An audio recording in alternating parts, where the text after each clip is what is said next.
क्या आपका भी सपना है कि आप भी एक पीएचडी स्कॉलर बने?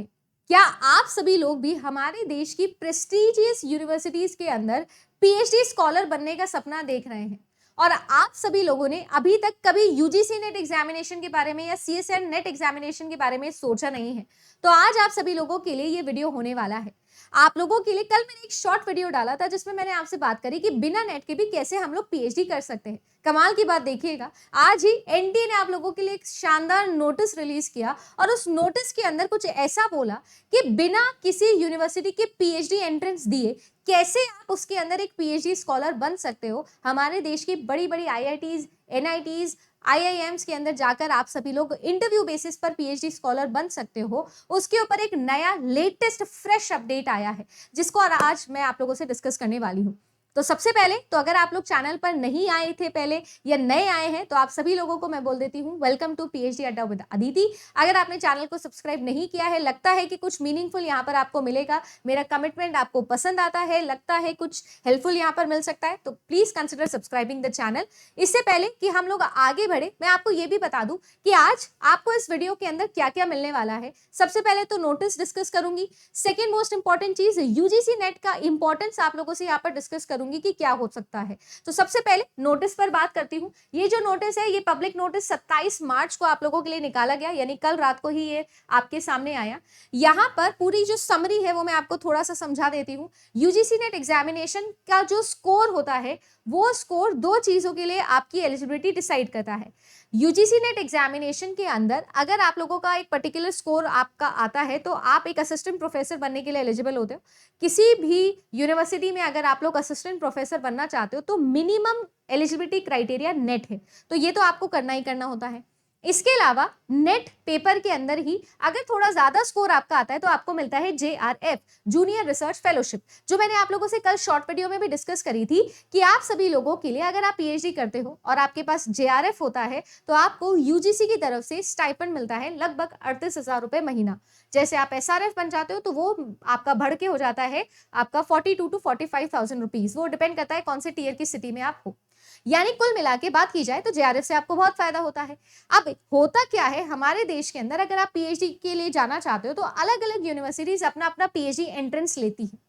यूजीसी ने एक नया डिसीजन लिया, एनटीए जो उसकी कंडक्टिंग बॉडी है, एग्जाम कंडक्टिंग बॉडी है, उन्होंने एक एक्सपर्ट की कमेटी बनाई और उस एक्सपर्ट की कमेटी ने एक डिसीजन लिया है कि अलग अलग पीएचडी एंट्रेंस की बजाय जो नेट एग्जामिनेशन का स्कोर कार्ड है उसी को अब पीएचडी एंट्रेंस के लिए यूज किया जा सकता है।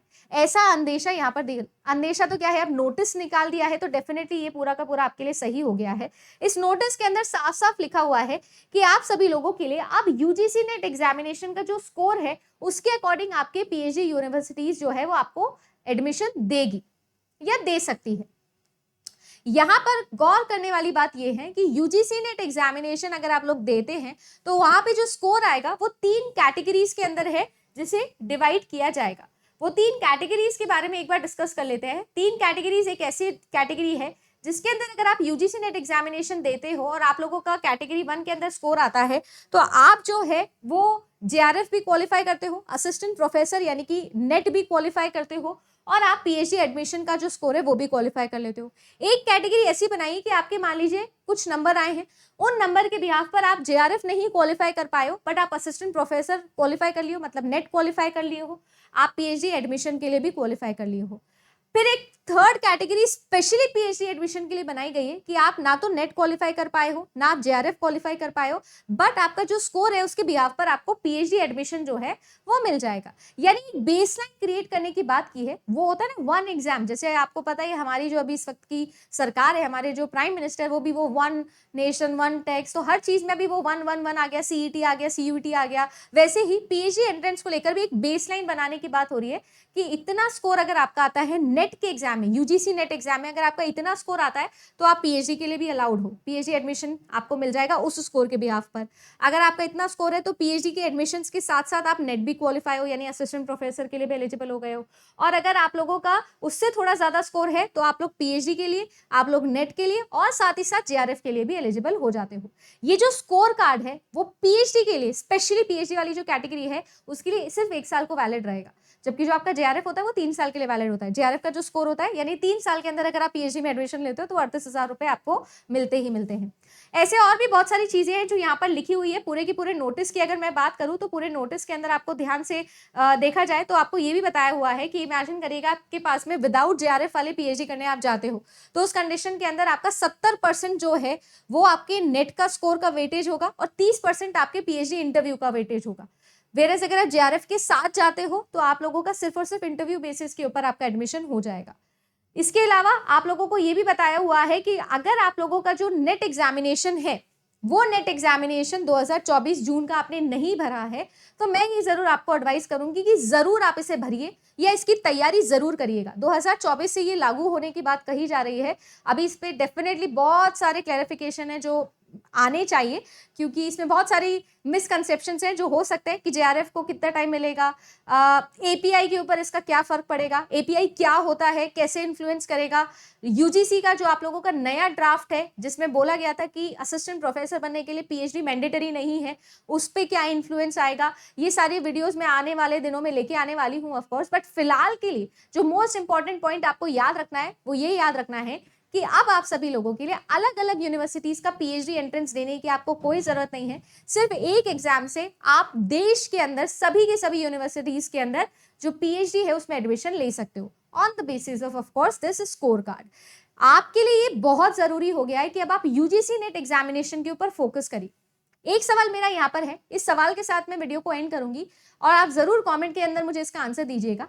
इन्होंने ये सारी स्कीम बना दी है, इसका मतलब ये है कि अगर कोई बच्चा है जो यूजीसी नेट एग्जामिनेशन नहीं देता तो क्या वो पीएचडी नहीं कर सकता?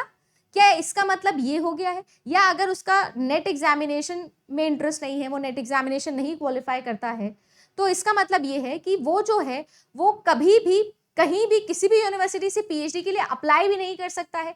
क्या इसका मतलब ये होने वाला है? इसको लेकर भी डेफिनेटली मैं आप लोगों के लिए एक वीडियो लेके आऊंगी, क्योंकि यहाँ पर मैंने क्लैरिफिकेशन के लिए ऑलरेडी मेल डाल दिया है कि क्या क्लैरिफिकेशन होगा और डेफिनेटली आपका रिप्लाई इस पर जरूर आएगा एनटी की तरफ से, यूजीसी की तरफ से। आप जरूर बताइए, अगर आपको इसके बारे में कोई इन्फॉर्मेशन है तो जरूर बताइएगा, हम सब लोगों से शेयर करिएगा। ये प्लेटफॉर्म एक ऐसे ही प्लेटफॉर्म मैं बनाना चाहती हूँ, जैसे जेआरएफ अड्डा पे हमेशा बोलती हूँ कि इट्स ऑल अबाउट कि कैसे आप और मैं सिर्फ डिस्कशंस कर सकते हैं, डिबेट्स कर सकते हैं। तो जरूर कॉमेंट में बताइए अगर आपको इसके ऊपर कोई बेटर इन्फॉर्मेशन पता हो तो। फिलहाल के लिए अगर यूजीसी नेट एग्जामिनेशन के लिए प्रिपेयर करना चाहते हो तो जेआरएफ अड्डा एप्लीकेशन पे आप आ सकते हो। आप लोगों के लिए बेहतरीन तैयारी ऑलरेडी चल रही है। फिलहाल के लिए बस इतना ही। अगर आपको अच्छा लगा हो वीडियो तो जरूर लाइक करिएगा। डाउट आप अपने पूछ सकते हो कमेंट सेक्शन में, कुछ सजेशन है तो वो भी दे सकते हो, और चैनल को सब्सक्राइब नहीं किया है तो you can also consider subscribing the channel. Bye bye.